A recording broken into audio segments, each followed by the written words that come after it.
There are totally 8 classical dances in India.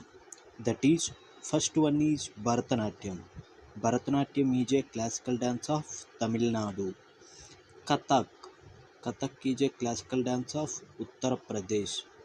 Kathakali. Kathakali is a dancehall form of Kerala. Kuchipudi. Kuchipudi is a dance form of Andhra Pradesh. Manipuri. Manipuri is a dance form of Manipur state. Mohiniyattam.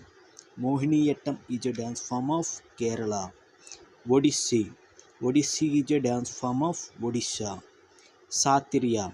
Satriya is a dance form of Assam. There is a shortcut of these dance forms, that is K square M. K square means Kerala, Kathakali, Mohiniyattam. UK. Uttar Pradesh, Kathak. TB. Tamil Nadu, Bharatanatyam.